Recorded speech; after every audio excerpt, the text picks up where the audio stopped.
ಭ್ರಷ್ಟಾಚಾರದ ಹಣಕ್ಕೆ ಅಡ್ಜಸ್ಟ್ ಮಾಡ್ಲಿಕ್ಕೆ ಬಿಡದಿ ಒಳಗೆ 2 ಕೋಟಿ ರೂಪಾಯಿ ಕೊಡ್ತೀನಂತ ನಿನ್ನೇನು ಯಾರು ಹೇಳಿದ್ರು ಮುಖ್ಯಮಂತ್ರಿ 3 ಕೋಟಿ ಕೊಡ್ತೀನಿ ಅಂತ ಅರ್ಥ. ನೀವು 3 ಕೋಟಿ ಕೊಟ್ಟರು ಜಮೀನು ಒಬ್ಬ ರೈತನಿಗೆ ಎಷ್ಟು ಹೋಗ್ತೈತೆ? ಅಲ್ಲಿ ಇರೋದೇ 5 ಗುಂಟೆ 10 ಗುಂಟೆ ಅರ್ಧ ಎಕರೆ ಅದಾವು. ಒಂದು 10 ಗುಂಟೆ ಅದನಿಗೆ ಎಷ್ಟು ಬರ್ತೈತೆ ರೀ?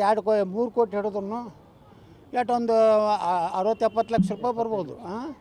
ಹಾಂ 75 ಲಕ್ಷದಾಗ ಮನ್ಯಾಗ ಈಗ ರೊಕ್ಕ ಬಂದ ಕೂಡಲೇ ರೈತರು ಮಕ್ಕಳದು ಮೋಟ್ರ್ ಸೈಕಲ್ ಕೊಡಿಸು, ಮನೆ ಕಟ್ಸು, ಅಲ್ಲಿ ಅದು ಮಾಡು ಇದು ಮಾಡತ್ತ ಹಾಳು ಮಾಡಿಬಿಡ್ತಾರೆ.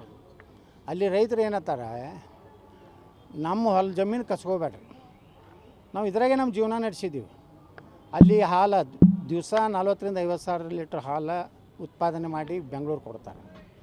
ದಿವಸ ಒಂದು ನನ್ನ ಅಂದಾಜಲ್ಲೇ ಒಂದು 20-25 ಲಕ್ಷ ರೂಪಾಯಿದ್ದು ಕಾಯಿಪಲ್ಲೆ ಬೆಂಗಳೂರು ಕೊಡ್ತಾರೆ. ಪ್ರತಿ ವರ್ಷ 40-50 ಕೋಟಿ ರೂಪಾಯಿ ರೇಷ್ಮೆ ಬೆಳೀತಾರೆ. ಅವ್ರು ಸ್ವಾವಲಂಬಿ ಜೀವನ ಆರಾಮದಾರ ಅವ್ರು. ಅಲ್ಲಿ ನಾವು ಹೋಗಿದ್ದೆ, ಆ 4-5 ಎಕರೆದಾಗ ಮ್ಯಾಗ ಹೋಗಿ ನೋಡಿದ್ರೆ ಒಂದು 16 ಲಕ್ಷ ತೆಂಗಿನ ಗಿಡನೇ ಅದಾವೆ.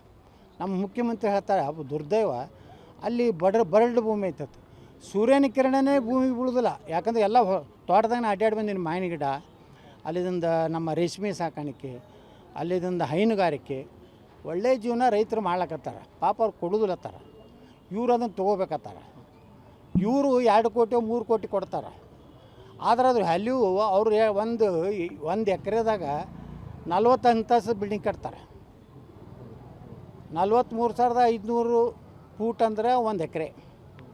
23,000 ತೆಗೀರಿ, ಗಾರ್ಡನ್ನ ಇದು ಎಲ್ಲ ಸೆಟ್ ಬ್ಯಾಕ ಎಲ್ಲ ತೆಗೀರಿ, 20,000 ನಿಮ್ಗೆ ಸಿಗ್ತೈತಿ. 20,000 40 ಅಂತಸ್ತದ್ದು ಒಂದು ಬಿಲ್ಡಿಂಗ್ ತಯಾರು ಮಾಡೋದಂದ್ರೆ 1 ಎಕರೆ ಕಿಮ್ಮತ್ತು 300 ಕೋಟಿ ಆಗ್ತೈತೆ. ಅವಾಗ ಹಿಂಗೆ ಹೋಗ್ತದಲ್ಲ ಬ್ಯಾಂಕಿಂದು. ಪಾಪ ರೈತರಿಗೆ ನೆಲ್ದಂದು ಅಟ್ಟೆ ಕೊಡ್ತಾರೆ.